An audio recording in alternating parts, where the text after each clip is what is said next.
Good morning and happy Sunday everyone. So, nandito tayo ngayon sa farm ko sa Nueva Ecija. May parating tayong ka-troops, may client, si Sir Marlon. Shoutout sa Sir. Meron na akong initial assessment. Naikwento niya na yung mga history nung kanyang trooper. Tignan natin kung ano yung magagawa natin. Kung madadala ba natin siya sa top performance, kung may interpret natin ng tama yung sira ng makina niya. Alright, sige. Try natin.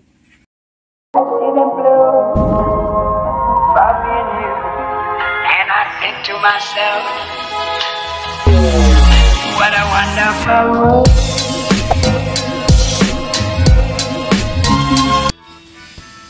So, eto na si Sir Mario from Muñoz, Nueva Ecija. Halika dito, video mo. Abangan mo lang. Gusto po. Halika na, ako'y yung sabayan. Hindi ka ba naiinitan? May alam akong lugar. Tara na ating puntahan. May marami bigas na kagandahan. At mga bagay na maglalaro sa iyong isipan. Halika na, sabay tayo. At kung sinong may gusto, dahil sa tubig alat, kasayaman ko.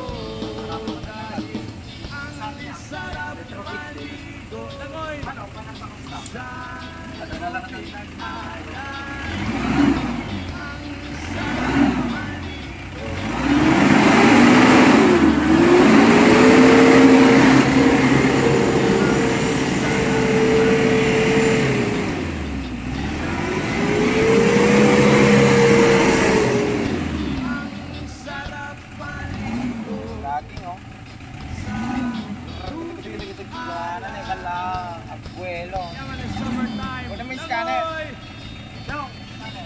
District.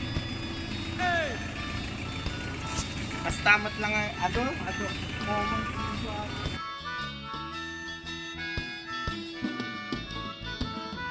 Ay sarap talaga sa tubig alam Yun. makikita. Kaya't ito'y ating ingatan kung gusto nyong maranasan. interpretation of data. Ng mga tropa, ang So, ang issue nito laging sama-sama. siling mo. Relax ka lang. Sa consistent na magtabak mo. Wait. Halika na, sabay tayo. Kung Next na lang mo. may gusto, Next na lang Mike. Number 3. Nananat ko. Hindi ka maglat. Wala naman. Number 3 ka na. Madi pa nag-registro default na ni. Madi nag-registro na yun. So wala siyang registro.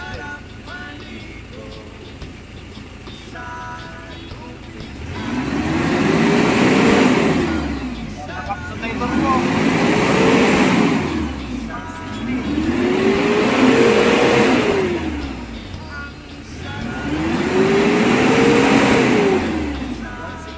Maximum mo.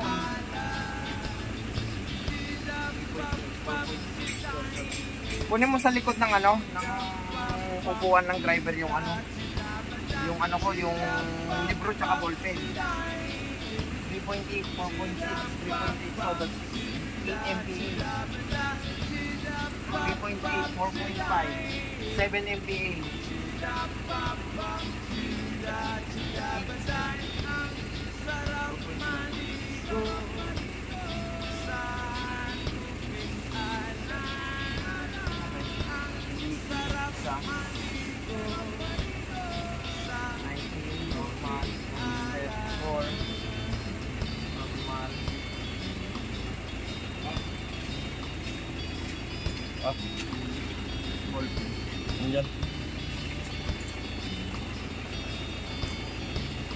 Wala yung ano na ito kaya bong. Yung walang pizza to. Ha? Walang pizza. Asan ba yung ano? Sign pen? Kotse. Nasa isa? Oo. Naku, nasa kotse. Ayun ako kuya yan, manarang ano lang dyan.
Kasuksukat na lang, dito kasuksukat ko. Nakapasok ko ano, bush na, 160 lang. Itaan ka, ano ti pag-focus ano. Baka dalang mo ti ko. Ito ide. Solenoid bro. Ito ibagbaga kanya mo. Solenoid ba? 1. Ah, pahingin ng number 1, 5.71.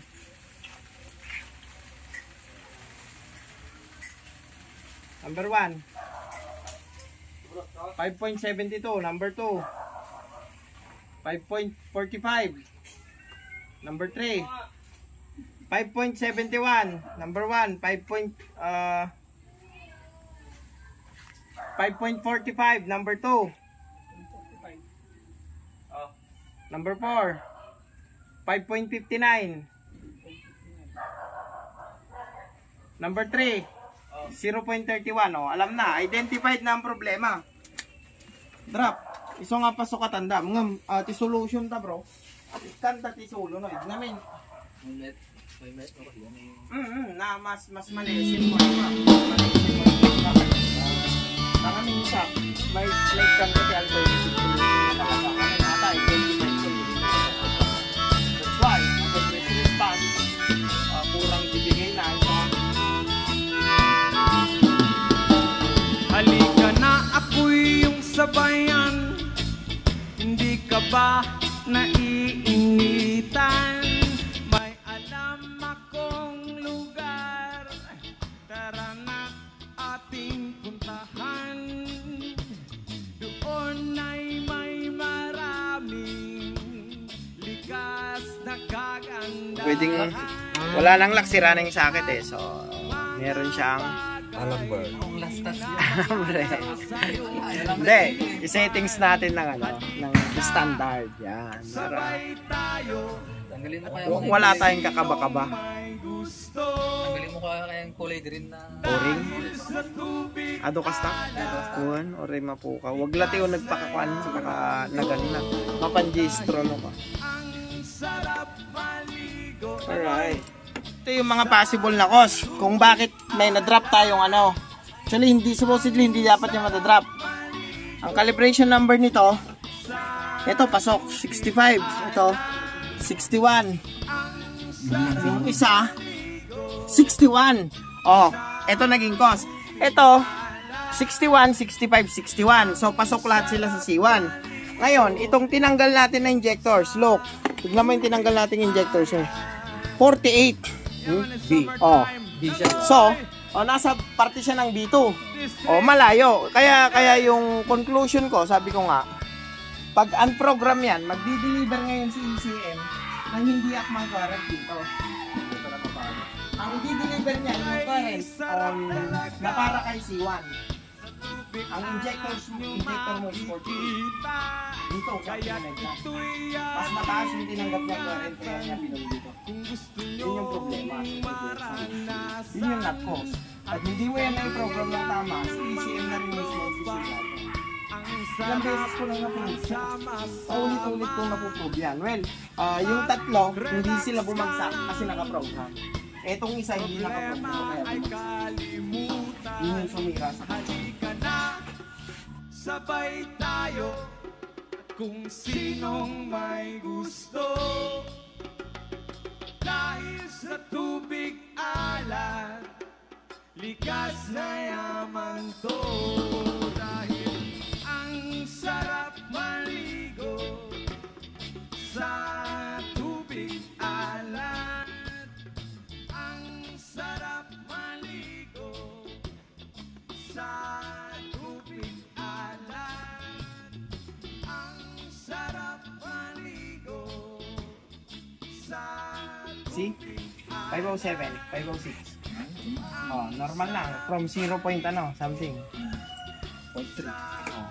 Natrabaho na-eliminate. I can guarantee you, eliminated yung problema na ito. Magpo-function to. Kailangan ko lang siyang i-program. Kasi iba yung calibration niya. 43. Nakanda ko na sa December kasi maraming pinupuntahan na Tabi niya yan. Byong, pag sabi kong hila. Hila, Byong. Hila na. Ay, gege! Pasahan lang yan. Pagbutihin nyo. Ay. ang sarap maligo Okay. sa tubig Oh, wag mo. Wag mo, may gagawin ako. ang sarap Byong, tanggalin ito. sa Si Balong. alat. Tapos na. Na-program na. Napalitan na yung na-identify na sira. Well, umaasa tayo na na-eliminate na natin yung issue. Then after. Okay. Wala na yung talya. Diretso na yung power niya. Face mask ko magpapalya. So, good na. Nakita niya yung engine. Hindi na ma-vibrate. Wala na yung lagging. Tapakan mo, sir. Tapakan mo. Tignan mo, wala na yung lagging. Yung issue natin na lagging on RPM. Bang! Wala na. Okay, tapakan mo. Oh.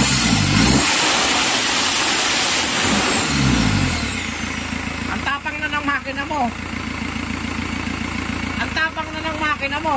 Yan, magpe-perform na yan ng malakas. Baka pati turbo mo Baka pati turbo mo ngayon, magpe-perform na din.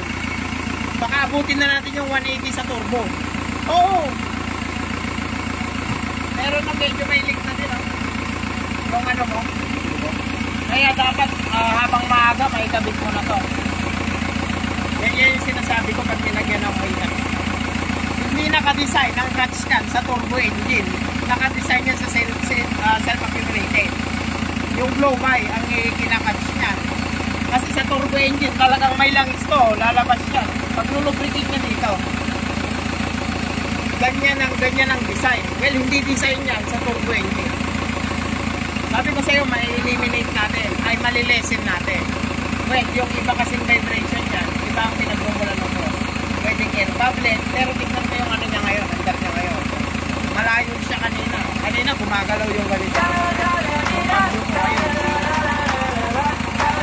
Normal na lahat yan, hindi na natin gagalawin yan. Sure, mapapahat mo na yung... I got my head out this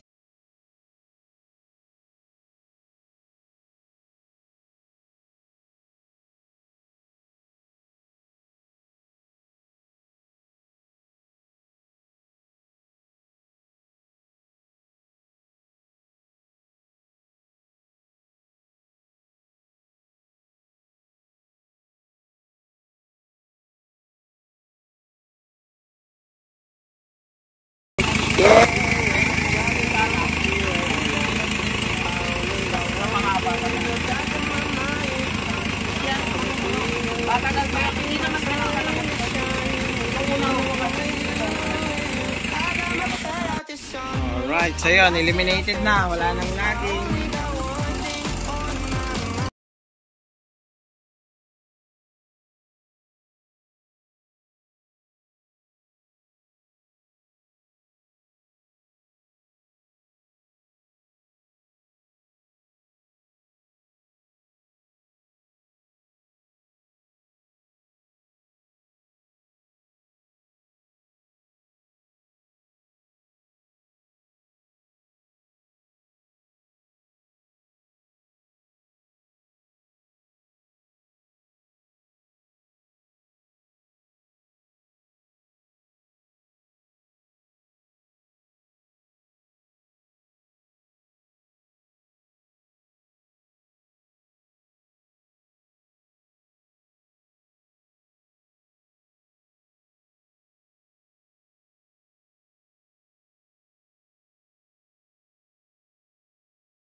Sa atin may 40%.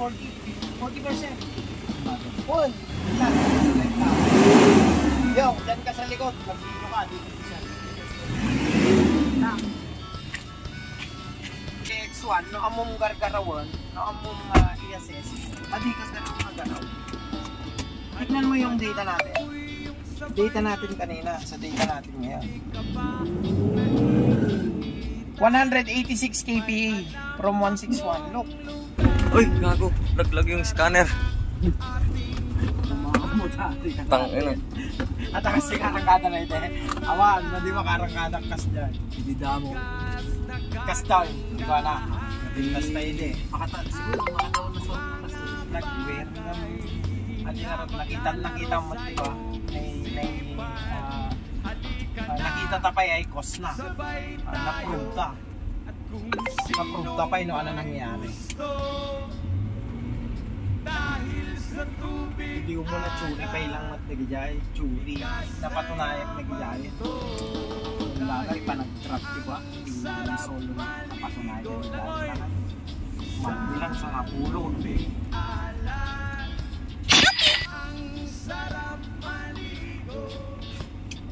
Pag-tropa, lagi ng tao. Hindi makadala ng busig. Buti mababas na. Padik niya may popo sa amin lang. Awan kay time ko. Kasto, yun ako makabidyo ako lang sa isang kasta. Yung halos. Kalakas dati, syempre. Something, stress-free ako. Ayan na yung 150 horsepower. 333 yung check mo muna yung brake. 70, hindi lang ang pinag-usap na ko. Naman. Malidag ka. Magkanahalang kita mag-pachero dito na.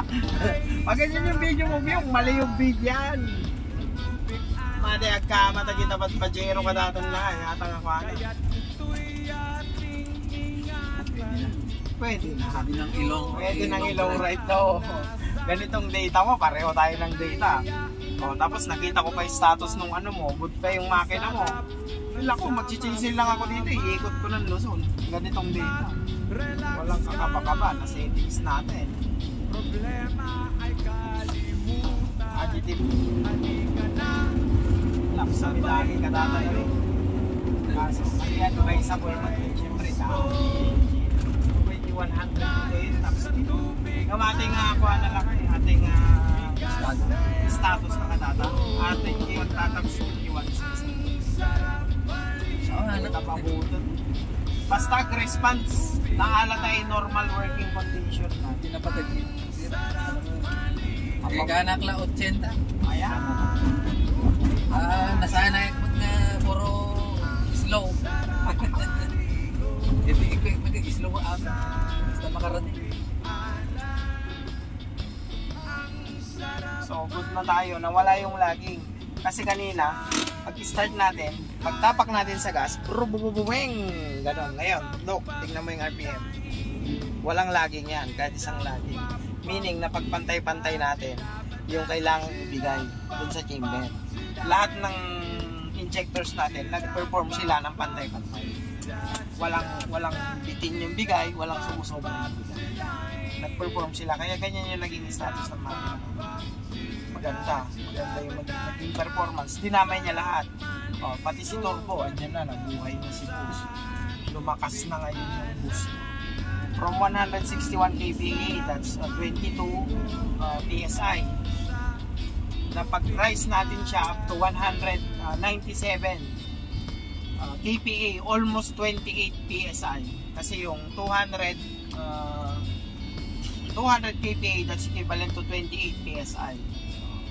197 ang inabot natin. Yun yung top na binigay ni Boost dun sa intake natin. Binasa naman ngayon yung sensor. Apat na 35. 40 additional percent niya dun sa power. I-testing mo this talaga in terms of performance, talaga 30-40% ay naiyan. So nagpaspas na 70 na ba't nagamlamat din, di na pa yung naibo sa di na pa yung naibo sa gearing na adjudicated gear pa lang, kita ang kadala. Kaya nga matibay ang X1 kung tama yung mag-assist. Marupok yan pag mali yung assessment kasi napapalitan yung parts, nagagalaw yung parts na walang kinalaman. Kami never kaming naggumalaw ng makina na hindi namin identify yung problema. On before, bago namin baklasin yan, identify na yung problema. Here comes the solution. Wala pang ginagalaw, meron ng solution. Naniniwala ko meron ng solution. Kaya nga siya tinawag na computer generated. Lahat ng nangyayari sa makina, dito na lahat. No? Kasi sa dami niyang sensors, naipapasa niya na lahat sa yung data. It's up to you kung paano mo siya interpret. Yun naman yung binabayaran sa akin. Interpretation kung paano ko siya na-decode up to sa ngayon naman ko na makaka-enjoy ka na naway data na niya synchronize. Yun yung synchronized data yun yung settings niyan. Well, lalagaan mo ng chainsaw every 5,000 chainsaw ka pa. Yung namang yung namang mga injectors mo, well, kung mamamatay sila, natural death, I can guarantee you kasi na-program na natin. Kung mamamatay ang injectors mo, natural death. Darating at darating yung mag-mix. Darating at darating yan. For GX1 yan. Darating at darating yan, mag-mix yan. Pero gusto ko yung nilalagay dito sa stick na yung kulay green. Ginagawa lang namin yun pag durog na yung pag corroded na yung cylinder. Oo. Pag corroded na kasi, wala ka ng kahit anong lagay mo ng original, maglilik na eh. Ang nangyayari yun, hindi siya nagkukulat. Tubig lang, kaya kinokorrode niya ngayon yung head kasi aluminum yan. Para maalagaan mo hindi mag-corroded yan, lagi kang magkulat. Magpalit ka after 30,000 kilometers. Alis ka ng kulat. Oil kulang. Oo. Kaya yung sa'yo, nung pinalitan nyo ng original, good pa rin kasi hindi corroded. Ina-advise ko yun sa parang remedyo na lang yun, yung nilalakihan namin. Hindi ko ina-advise sa magandang sleeve yun. Remedyo na lang yun. Kaya natapos na yung kay Sir Marlon. Look, wala na siyang usok. Wala na siyang usok. Mapinong-mapino na siya, hindi na masakit sa mata. Normal na normal. Sabi nga niya, around 35 to 40%. 35 to 40% yung improvement sa makina niya. 1 year na daw na ganyan kalamihan. Oops, puta beta sigma. Saglit. Saglit.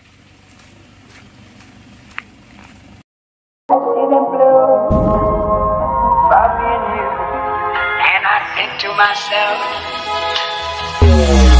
what a wonderful world.